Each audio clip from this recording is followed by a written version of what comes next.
नमस्कार, गिरीश गुप्ता के चैनल में आपका स्वागत है। आज बात करते हैं महाराष्ट्र बेस्ड एक कंपनी की, जो वैसे तो हेल्थ केयर के कारोबार में है, लेकिन ये कंपनी अपने जो प्रोडक्ट हैं, वो एफएमसीजी कंपनीज और एग्रोकेमिकल कंपनीज को भी सप्लाई करती है।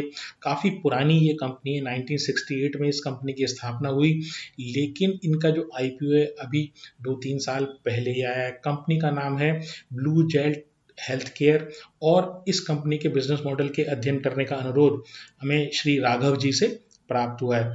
तो हमेशा की तरह पहले शुरुआत करते हैं कंपनी के इतिहास से। तो जैसे मैंने बताया, कंपनी का इतिहास बहुत ही पुराना है। 1968 में इस कंपनी की एक प्राइवेट लिमिटेड रूप के कंपनी के रूप में स्थापना हुई और उस समय इस कंपनी का नाम जेट केमिकल्स प्राइवेट लिमिटेड हुआ करता था। उस टाइम ये क्या करती थी, सिंगल प्रोडक्ट बनाती थी। सैक्रीन जो होता है, आर्टिफिशियल स्वीटनर जिसको बोलते हैं सैक्रीन, तो वो सैक्रीन ये बनाया करती थी। और इसके बाद 2000 में इन्होंने अपने आप को डाइवर्सिफाई किया, यानी कि लगभग 32 साल बाद इन्होंने अपने आप को डाइवर्सिफाई किया। एक प्रोडक्ट से सेकंड प्रोडक्ट में ये आए और ये एक्स-रे कॉन्ट्रास्ट मीडिया इन्होंने बनाना शुरू किया। अब ये कॉन्ट्रास्ट मीडिया क्या होता है, आर्टिफिशियल स्वीटनर्स का क्या रोल होता है, ये सारे हम वीडियो के नेक्स्ट पार्ट में डिस्कस करेंगे। 2002 में इन्होंने फिर अपने आप को डाइवर्सिफाई किया और फार्मा इंटरमीडिएट और एपीआईज बनाना शुरू किया। 2020 में इन्होंने अपनी कंपनी का नाम बदलकर blue jet health care private limited कर दिया। अभी भी ये कंपनी 2020 तक प्राइवेट लिमिटेड थी और 2022 में इन्होंने अपने आप को पब्लिक लिमिटेड में कन्वर्ट कर लिया। अक्टूबर 2023 में इस कंपनी का आईपीओ आया। ये जो आईपीओ है इन्होंने 346 रुपये में दिया। ये अपने पीक पर शेयर जो था वो लगभग 1000 रुपये तक गया और फिर अभी पिछले कुछ महीनों में इसमें काफ़ी सिग्निफिकेंट गिरावट आई और अब इसका जो भाव है वो थोड़ा सा चढ़कर 600 रुपीज़ हो गया है। तो अगर 2023 से देखें इस कंपनी के शेयर का भाव, तो ये 346 से आज की तारीख में भी 600 रुपये है। तो एक अच्छा खासा रिटर्न इसने अपने निवेशकों को दिया है। बात करते हैं कंपनी के बिजनेस की। तो देखिए, कंपनी का जो बिजनेस है ना, इसको आप हम 3 भागों में समझेंगे। 3 पार्ट्स में इन्होंने डिवाइड कर रखा है और 3 पार्ट्स की अलग अलग विशेषताएं, अलग अलग इनके क्लाइंट्स हैं और किस प्रकार से इन्होंने ये जो 3 पार्ट्स हैं, ये अब ये जो 3 पार्ट्स हैं, ये कंपनी को एक स्टेबिलिटी प्रोवाइड करता है। कुछ हाई मार्जिन बिजनेस हैं, कुछ लो मार्जिन लेकिन स्टेबल बिजनेसेस हैं, रेगुलर डिमांड वाले बिजनेस हैं। तो एक इंटरेस्टिंग बिजनेस मॉडल इस कंपनी का है। तो शुरुआत करते हैं कंपनी के बिजनेस सेगमेंट से। तो 3 सेगमेंट जैसे मैंने बताया, कंपनी के 3 बिजनेस सेगमेंट हैं। पहला जो सेगमेंट है जहाँ से इनका रेवेन्यू 53% आता है, 53% जो रेवेन्यू आता है वो है कॉन्ट्रास्ट मीडिया इंटरमीडिएट से। अब समझते हैं पहले कि ये आखिर कॉन्ट्रास्ट मीडिया इंटरमीडिएट्स क्या होते हैं। तो देखिए, पहले समझते हैं कॉन्ट्रास्ट मीडिया क्या होता है।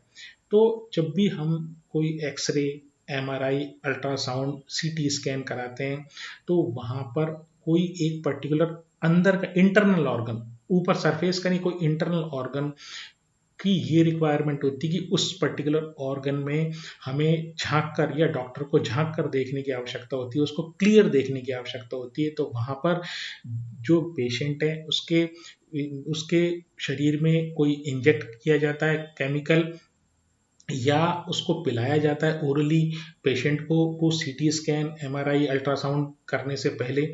उससे होता ये कि जिस जगह उनको वो फोटो लेनी होती है, चाहे एमआरआई वाली, सीटी स्कैन वाली, अल्ट्रासाउंड वाली, वो जो टिश्यू होता है वो ज़्यादा विजिबल हो जाता है।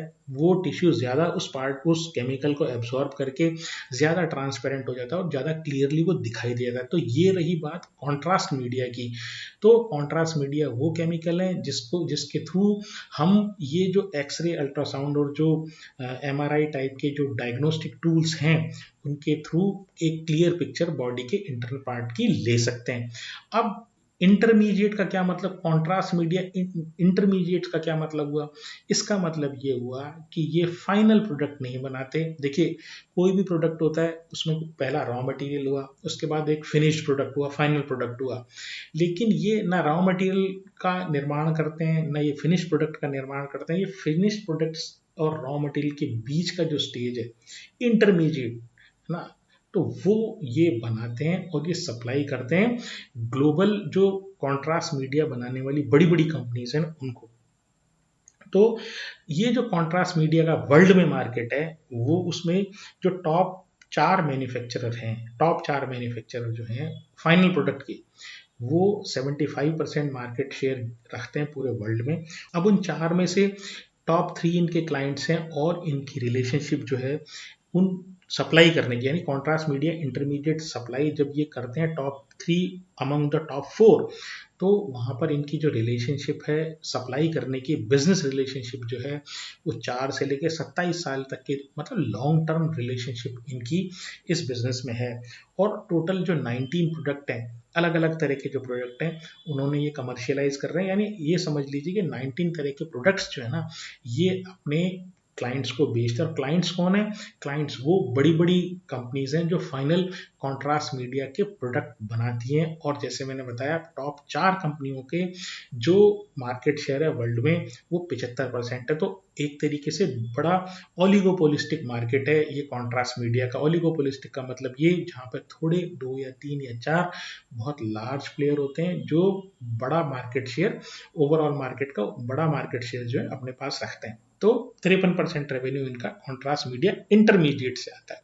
दूसरा जो इनका बिजनेस है वो है हाई इंटेंसिटी स्वीटनर्स का। अब ये हाई इंटेंसिटी स्वीटनर्स में ये स्वीटनर्स को डेवलप करते हैं, मैन्युफैक्चर करते हैं और मार्केट करते हैं।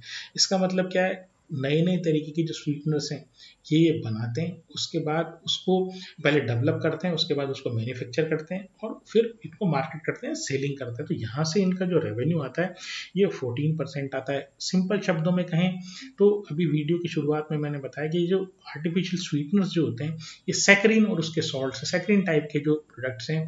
अब आपको ये समझना चाहिए कि जो नेचुरल और आर्टिफिशियल स्वीटनर्स जो होते हैं ना इनमें बेसिकली डिफरेंस क्या होता है।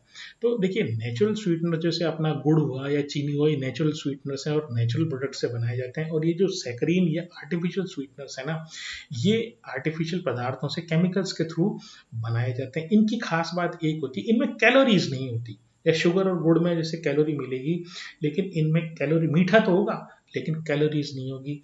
और जहाँ शुगर और गुड़ जैसे नेचुरल स्वीटनर्स में जो मीठे की क्वांटिटी जो है वो जितना अमाउंट हम डालेंगे, मतलब आपको ज़्यादा मीठा करना है तो बहुत ज़्यादा चीनी आपको डालनी पड़ेगी। लेकिन जो आर्टिफिशियल स्वीटनर्स हैं उसमें एक खास बात ये है कि वहाँ पर थोड़ी मात्रा, बहुत थोड़ी ही मात्रा डालते ही वो बहुत ज़्यादा मीठा हो जाता है। तो इसलिए ये जो सारे जो उत्पाद हैं, हाई इंटेंसिटी आर्टिफिशियल स्वीटनर्स हैं, वो काम आते हैं ओरल केयर प्रोडक्ट्स में, जैसे टूथपेस्ट वगैरह में, या जो बेवरेजेस में, जैसे डाइट कोक है। डाइट कोक में लोग जो है कैलोरी नहीं लेना चाहते, मीठा तो लेना चाहते हैं लेकिन कैलोरी नहीं लेना चाहते। तो वहाँ पर ये जो आर्टिफिशियल स्वीटनर, ये हाई इंटेंसिटी का मतलब ये थोड़ी क्वांटिटी में बहुत ज़्यादा मीठा हो जाना। तो हाई इंटेंसिटी जो आर्टिफिशियल स्वीटनर्स हैं वहाँ ये काम आते हैं। तो जो सॉफ्ट ड्रिंक्स में काम आते हैं, फिर कन्फेक्शनरी में, है ना, जैसे चॉकलेट हुआ या बिस्किट हुआ, इनमें मीठे डालने के लिए जो है थोड़ी क्वांटिटी में ये ज़्यादा मीठा उस चीज़ को कर देते हैं। तो बल्क में कंपनीज को सामान नहीं खरीदना पड़ता। और ये वाला जो बिजनेस है इनका, ये जो यहाँ पर जो आर्टिफिशियल स्वीटनर ये सप्लाई करते हैं कौन? Blue jet health care. ये एफएमसीजी कंपनीज को करते हैं, एग्रो केमिकल कंपनीज को करते हैं, फार्मा कंपनी को करते हैं, ओरल हेल्थ केयर कंपनीज को भी करते हैं, टूथपेस्ट वगैरह वाली कंपनीज को। 300 से ज़्यादा कस्टमर इनके जो हैं वो ग्लोबली हैं और 4 तरह के इनके कमर्शियलाइज्ड प्रोडक्ट हैं। तो ये वाला जो बिजनेस है ये कमोडिटाइज बिजनेस है। आगे इसको थोड़ा सा और डिस्कस करेंगे इन तीनों सेगमेंट्स को कि रेवेन्यू किस प्रकार से इन बिजनेसेस में जनरेट होता है और क्या इन बिजनेसेस की खास बात है। अब जो इनका तीसरा जो सेगमेंट है जो इन्होंने काफ़ी बाद में ऐड किया है अपने बिजनेस में, वो 32% है, वो फार्मा इंटरमीडिएट एंड एपीआई है। अभी भी देखिए फार्मा में भी इंटरमीडिएट प्रोवाइड करते हैं। एपीआई का मतलब ये कि एक्चुअल दवाई का जो कंटेंट है, जो गोली होती है, कोई भी गोली या सिरप होता है उसमें दवाई का कंटेंट बहुत कम होता है और बाकी जो चीज़ होती है उसमें वो या तो लिक्विड होता है, कोई सस्पेंशन होता है, कोई टेस्ट वाली चीज़ डाली जाती है। अगर गोली होती है उसमें बाइंडर्स होते हैं और कुछ और इस तरह के पदार्थ होते हैं जो एक्चुअल कंटेंट होता है उसको एब्जॉर्ब करने में मदद करते हैं। तो दवाई का जो एक्चुअल कंटेंट होता है वो हुआ एपीआई। और जो फार्मा इंटरमीडिएट है उसका मतलब ये कि ना दवाई बनाने के लिए जो सॉल्ट डिफ़ॉल्ट काम आता है, उसका रॉ मटेरियल भी ये नहीं बनाते, ये फाइनल दवाई भी नहीं बनाते, ये उसके बीच की चीज़ यानी दवाई बनाने से पहले जो एक रॉ मटेरियल की अगली स्टेज वाली जो चीज़ है, इंटरमीडिएट स्टेज है, वो ये बना के जो बड़ी-बड़ी दवाई की कंपनीज़ को ये सप्लाई करते हैं। अब बात ये है कि कौन-कौन से सेगमेंट में सप्लाई करते हैं, तो जो क्रोनिक डिजीज़ वाले जो सेगमेंट है, वहाँ पर ये अपने फार्मा इंटरमीडिएट और एपीआई सप्लाई करते हैं। हार्ट हुआ, कैंसर हुआ, नर्वस सिस्टम से रिलेटेड दवाई हुई, तो क्रोनिक सेगमेंट में ये अपने अपने जो फार्मा इंटरमीडिएट और एपीआई सप्लाई करते हैं और किनको करते हैं? ग्लोबल कंपनीज़ को, वर्ल्ड की बड़ी-बड़ी कंपनीज़ को, उसमें से 16 जो कंपनी है वो फॉरेन की कंपनीज़ हैं और लगभग 40 कंपनी जो है वो भारत की कंपनीज़ है। 28 इनके टोटल प्रोडक्ट हैं जो ये अपने जो क्लाइंट्स जो हैं उनको बेचते हैं और ज़्यादातर इनका जो बिज़नेस है वो रेगुलेटेड मार्केट से आता है। रेगुलेटेड मार्केट में का मतलब ये जहाँ पर दवाई की क्वालिटी के बारे में बहुत ही ज़्यादा स्ट्रिक्ट कंट्रोल होता है, जैसे यूएस है या यूरोप है, इस तरह के कॉन्टिनेंट से। अब इन तीनों सेगमेंट की जो खास बात है वो मैं आपको बताता हूँ। देखिए, कॉन्ट्रास्ट मीडिया जो है इनका, वो लगभग पिछले 5 सालों में सीएजीआर यानी साल दर साल लगभग 7%, 7% से बढ़ रहा है। और ये जैसे मैंने बताया एक ओलिगोपोलिस्टिक मार्केट है जहाँ पर जो कॉन्ट्रास्ट मीडिया वाली 4 कंपनीज़ हैं, बड़ी कंपनीज़, वो 75% ग्लोबली मार्केट शेयर को कैप्चर उन्होंने कर रखा है। दूसरा जो इनका सेगमेंट है वो आर्टिफिशियल स्वीटनर्स का है। ये पिछले 5 साल से मात्र 6% से बढ़ रहा है साल दर साल और ये कमोडिटाइज़ बिज़नेस है। कमोडिटाइज़ बिज़नेस का मतलब ये कि इसको हर कोई बना सकता है क्योंकि इन्होंने भी जो शुरुआत 68 में की थी ब्लू जेट हेल्थ केयर ने, तो ये आर्टिफिशियल स्वीटनर ही बनाया करते थे, वहीं वही इनका पहला प्रोडक्ट था और ये लीगेसी प्रोडक्ट है। अब ये केवल 6% की रेट से साल दर साल बढ़ रहा है। अब तीसरी बात करते हैं फार्मा इंटरमीडिएट की।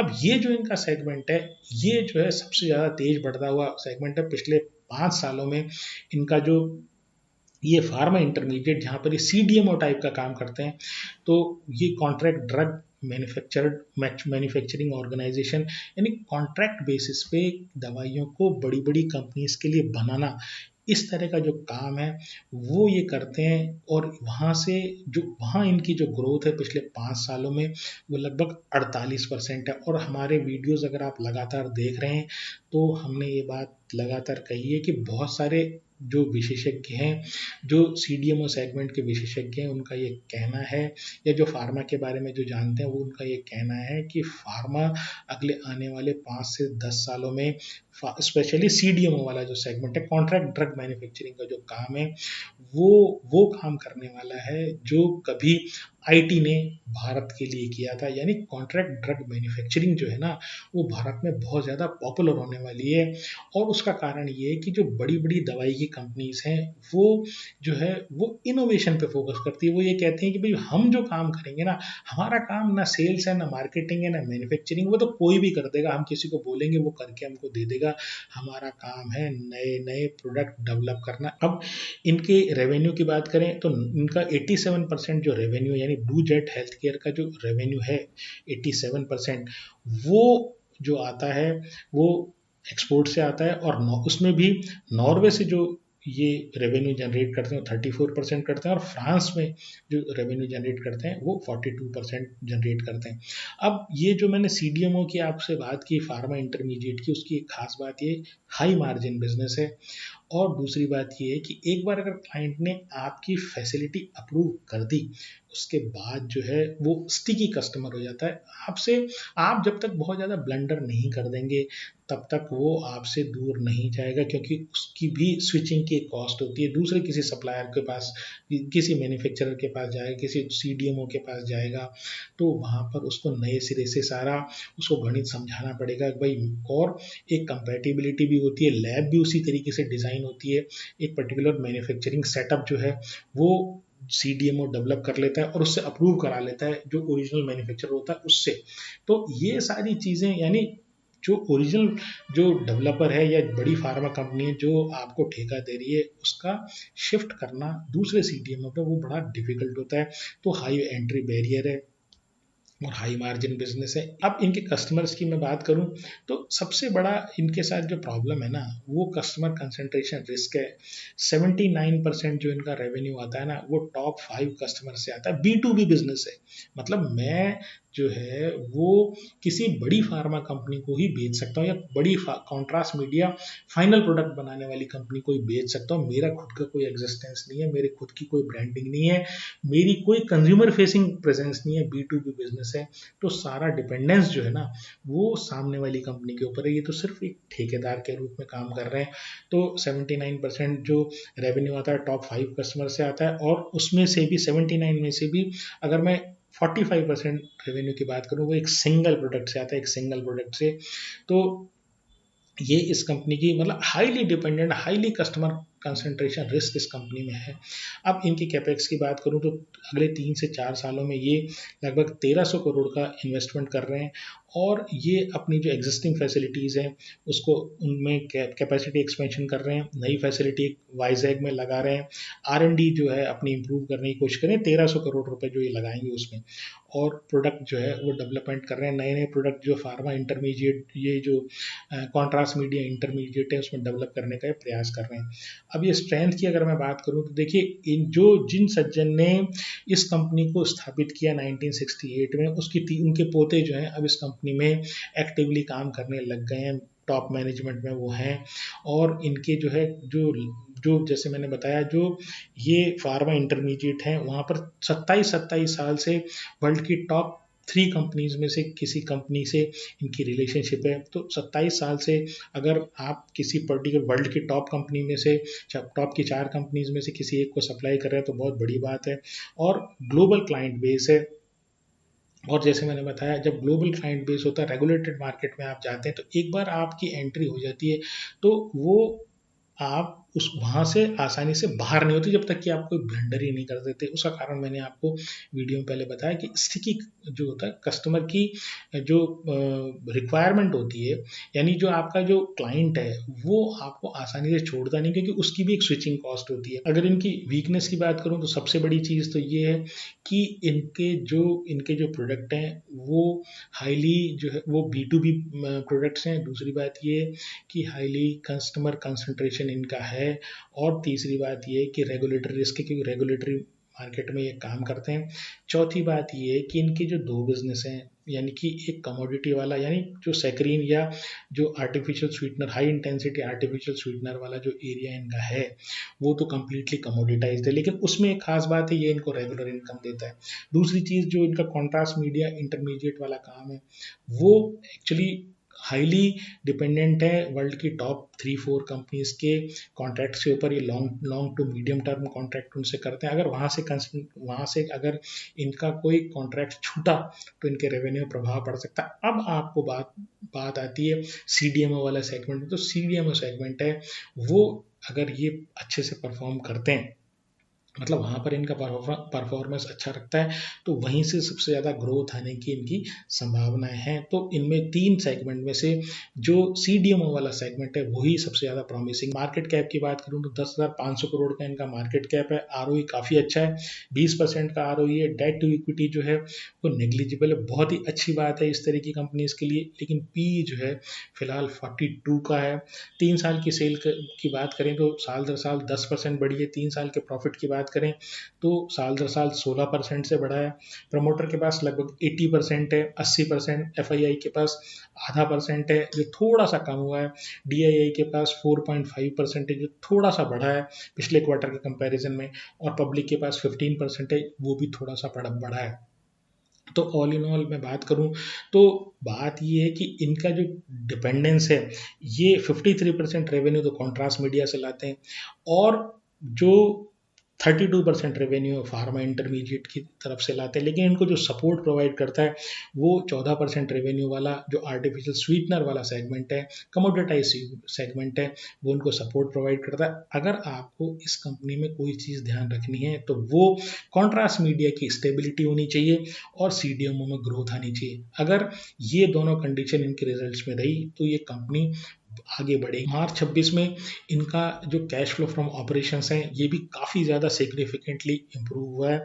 तो इन दो बातों का, कॉन्ट्रास्ट मीडिया वाली चीज़ वाले सेगमेंट का और फार्मा इंटरमीडिएट एंड एपीआई वाले सेगमेंट का आप ध्यान रखें, और वहीं से इनको कोई ट्रबल आ सकती है या वहीं से इनकी ग्रोथ आ सकती है, और तभी शेयर जो है उसमें मंदी आएगी या तेज़ी आएगी। ये फ्रेमवर्क मैंने आपको एक दिया, लेकिन आपको कोई भी शेयर खरीदने से पहले एक स्वतंत्र अध्ययन करना है, अपने फाइनेंशियल एडवाइजर से पूछना है, और उसके बाद ही खरीदने या बेचने का कोई निर्णय लेना है। मेरे इस शेयर में या किसी अन्य शेयर में खरीदने या बेचने की कोई सलाह नहीं है। अगर आपको मेरा प्रयास पसंद आया हो तो चैनल को सब्सक्राइब करें, वीडियो को लाइक करें और शेयर करें। नमस्कार, धन्यवाद, जय हिंद।